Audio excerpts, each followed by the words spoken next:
Hello, this is Femi Akojenu here, John Maxwell certified executive coach. I want to do a video which is in continuation of a video I did just a few days ago on how to prepare for an opportunity, how to prepare yourself for an opportunity.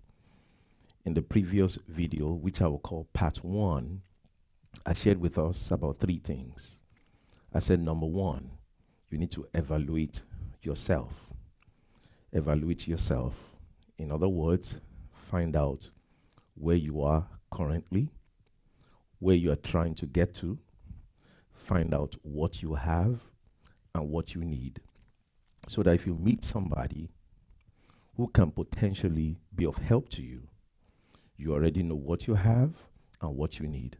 I also said to itemize those things so you are ready to go. If you were to meet an helper of destiny, this person knows where you're trying to go. Is able to know your destination, and they can come alongside with you to get you to your destination. If you have not seen that video, I suggest that you go back to either my YouTube channel or my Facebook page to watch part one. I also said you need to have a vision. What is it that you're trying to do with your life? You need to have a vision for your life. Sit down, map out a vision, map out a plan for your life. Then I also said, thirdly, that you need to be a value adding person. Be a value adding person.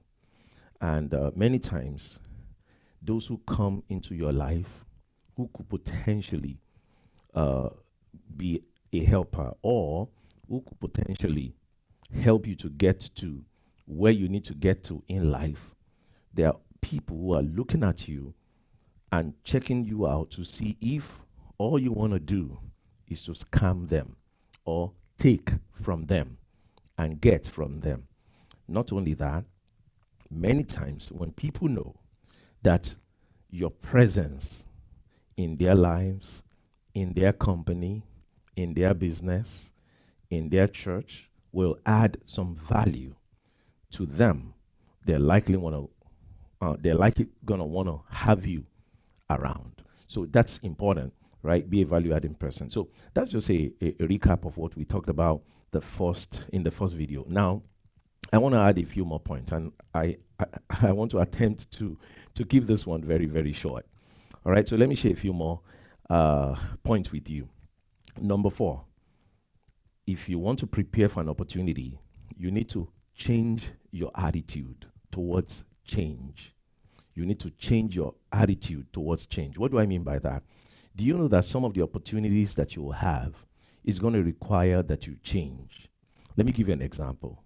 You met someone, maybe you work at the bank, and this person gets to talking with you, understands that maybe you are very skillful, and says, I have an opportunity for you to work in the US. Maybe you are in Africa. I have an opportunity for you, maybe you're in New York, to work in Texas. Now, this opportunity is going to afford you a better lifestyle. This opportunity, who knows? Maybe you get to have your own house. Maybe you get to have your own car. Maybe you get to have something way better than what you have right now. Do you know that some people, because they have not embraced change in their life, they lose out in opportunities? Because they are not open to change, they lose out in opportunity. They've always thought, well, I will always be a New Yorker. Well, maybe an opportunity came for you to be in Dallas, Texas. And this opportunity is really going to turn your life around. I mean, it's going to take you from a place of struggle to a place of abundance. But because in your mind, this is all I've always known. My parents were raised here in New York. I was born in New York. I was raised in New York. So you just close your mind to the possibility of going elsewhere. I spoke to a lady who told me that She's in Nigeria, and she told me that she's had two opportunities to leave Nigeria and come to the US. But because she did not have an attitude changed towards change, right? In other words, she hasn't changed an attitude to embrace change. So she turned it down. So now that she's ready for America, the opportunity is not there. It's like, wow, I had it. They offered it to me. There were people in my life who would take me to America, who would have processed everything to get me to America. But at that time, she was not entertaining it. So, what I'm trying to say to you is this: sometimes what stops people from being able to get an opportunity and make use of that opportunity is the fact that they are not embracing change. In their mind, how they've always thought is what they think it should always be. What they've always seen is what they want to continue to see. They don't want to see outside of the box. Do you know that many people are in boxes? And some of you watching me, you are in other countries and you are in a box. You know, there are some people in America who have never stepped out of America before. Even when there's an opportunity, hey, let's go to Israel, let's go to Africa. They have so boxed themselves in, they've never left America before. What about people in Africa who had an opportunity to come to the United States? But you know, somehow, well, what if I don't find my food there? What if I don't find, whatever I'm used to in Africa over there in America? So they let that stop them. They are so boxed in. Can I speak to you that sometimes the opportunities that will come your way, that will be an answer to your prayer, will not always be the way you want it? Let me share a true story with you. True story. I'm telling you, true story. I'm going to make this brief because I cannot get into all the details, but I'll make it brief. This was my pastor who shared this story. My pastor went on a cruise with somebody else, right? With another pastor. So the other pastor was telling my pastor his own story. So do you know that there was Hurricane Katrina here in the United States?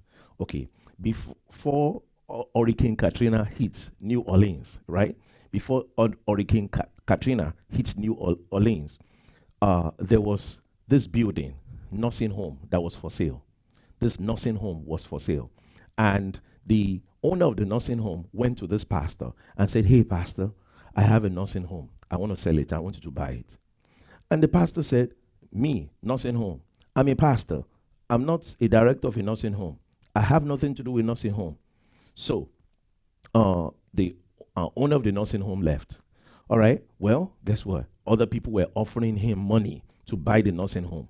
But he felt in his spirit that he don't want to sell it to nobody else but the pastor. So he went back to the pastor and said, Pastor, I want you to buy this nursing home. What's your problem? Is it that money, you don't have money? Don't worry, I'll finance it for you, but I want you to have this nursing home.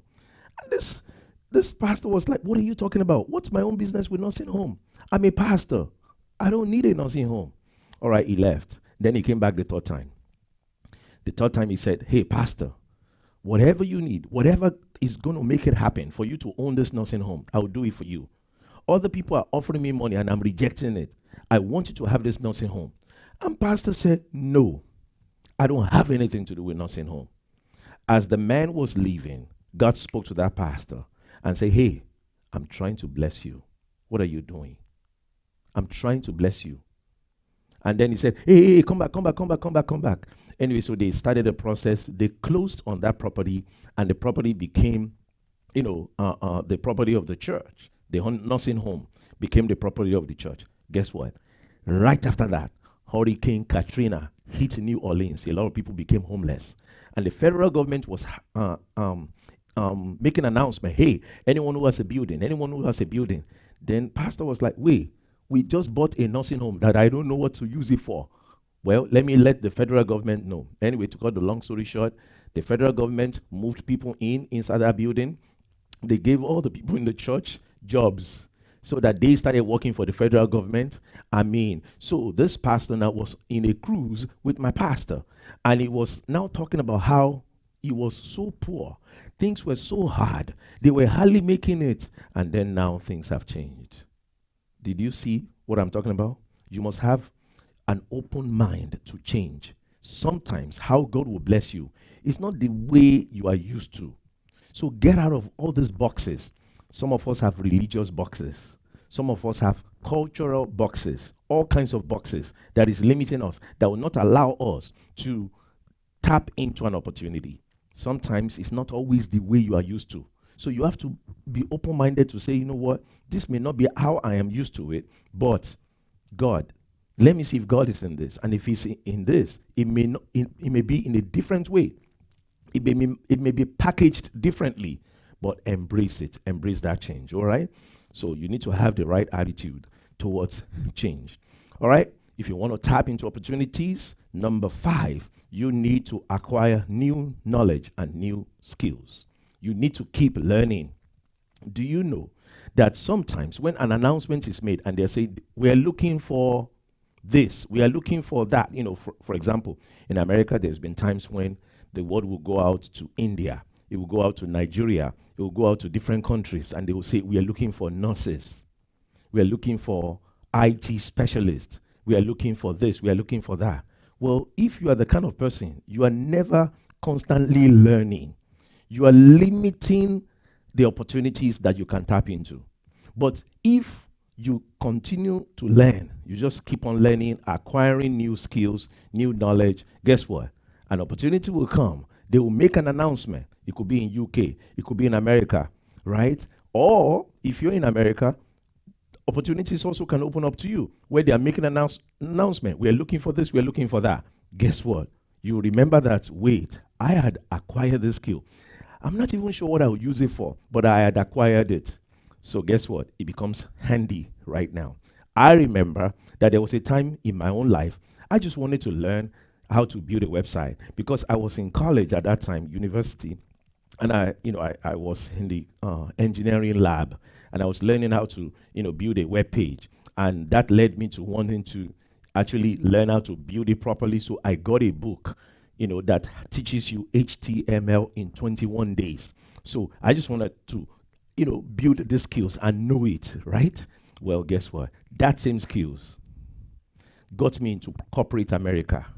I worked in corporate America, not with a college degree that I went for.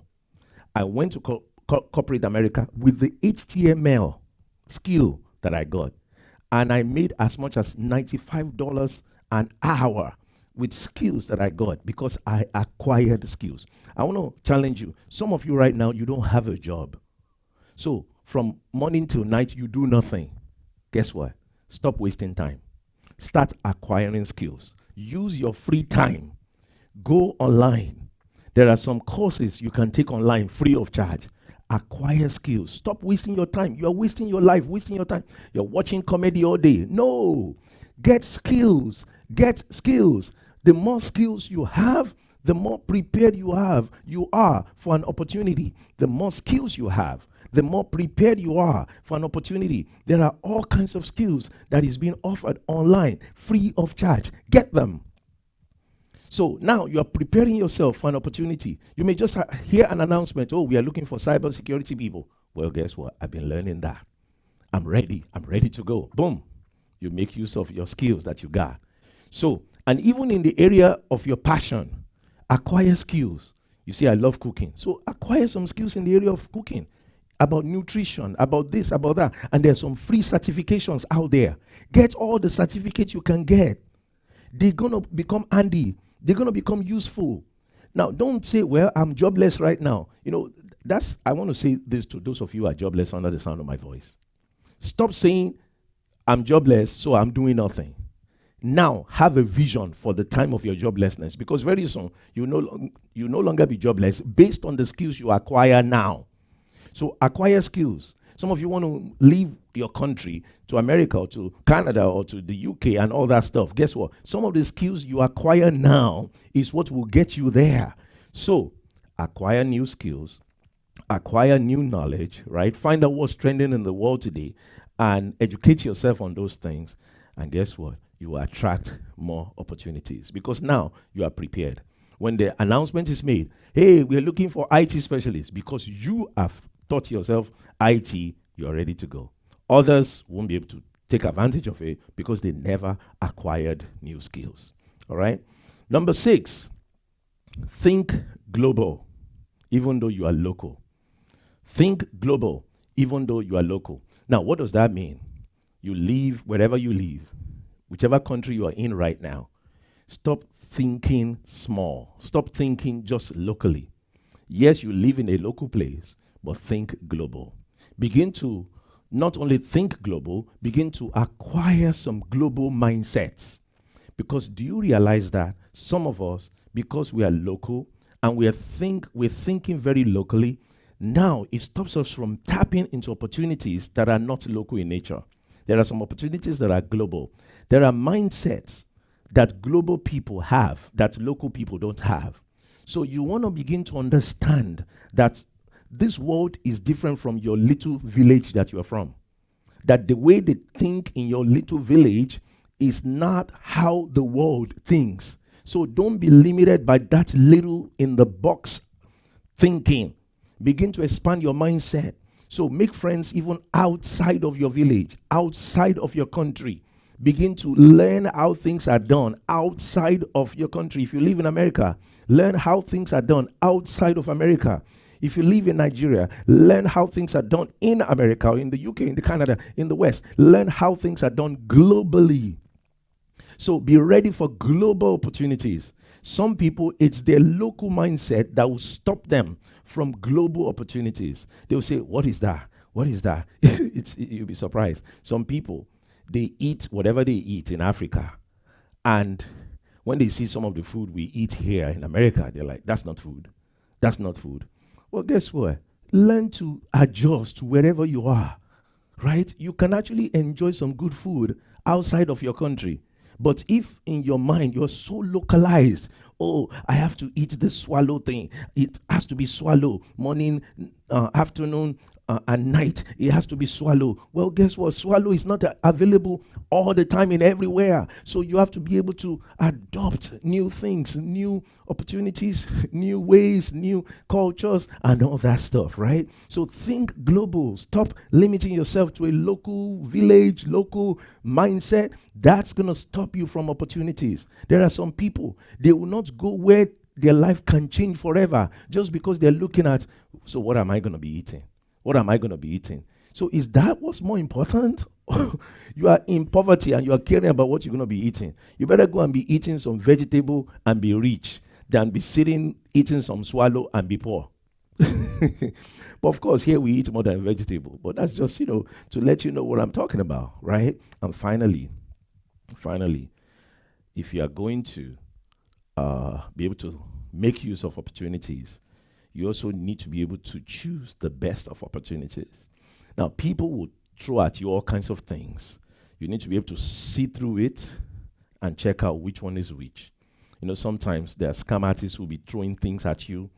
There are people who will be telling you, come and do this, come and do that, come and do that.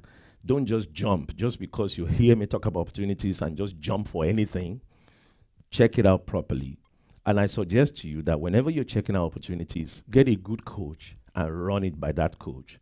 Run it by somebody who is educated, somebody who is, maybe I have a global mindset, who could help you to look through this situation and see whether this is a good fit or not. Now, I'm not saying talk to everybody. You don't need everybody in your business, but at least you have a coach, somebody who can guide you in that process. I'm a coach, and if you need my help, you can reach out to me. But somebody who can guide you in that process and help you to see through what you're looking at and practically to sort through this and to be able to let you know, yes, this is a good one, or no, this is not the opportunity you are looking for. The Bible says something. It says, in the multitude of counsel, there is safety. One of the things I've found out is that many people make mistakes in life because they never got any advice. They look at it, it sounds good to them. There's nobody they at least run it by to say, hey, this is what I'm thinking. How do you see this thing? To be able to see, whether this is really a good fit or not. I said I was going to make this short. I believe I've made it short. Thank you for watching this. I am Femi Akojeno, John Maxwell Certified Executive Coach. Now, I am a coach, and I can coach you in various ways. Go to my website if you need any of my coaching services. I coach in the area of business, marketing, ministry, personal development, and more. So go to my website, femiakojeno.com. That is www.femiakojeno.com. If you have not subscribed to my YouTube channel, subscribe right now. If you have not liked my page, my Facebook page, go ahead and like it. By the way, I also have an Instagram with the same name, Femi Akojeno. So subscribe to it, or be my friend on Instagram, however they say it. So it's a new one. So I'm going to start doing some stuff on that Instagram page very soon. So just subscribe right now so that you'll be able to take advantage of whatever I have going on. I have a number of seminars coming up. So check my website, click on the See Me Live, and you see the list of seminars that I have coming up. I hope you've enjoyed this short video. Please like, comment, and share so that your friends too can benefit from this. Until next time, well, watch out for the opportunity. It is coming your way. Chance is coming your way. And this time around, make good use of it. Take advantage of the opportunity. Thank you very much.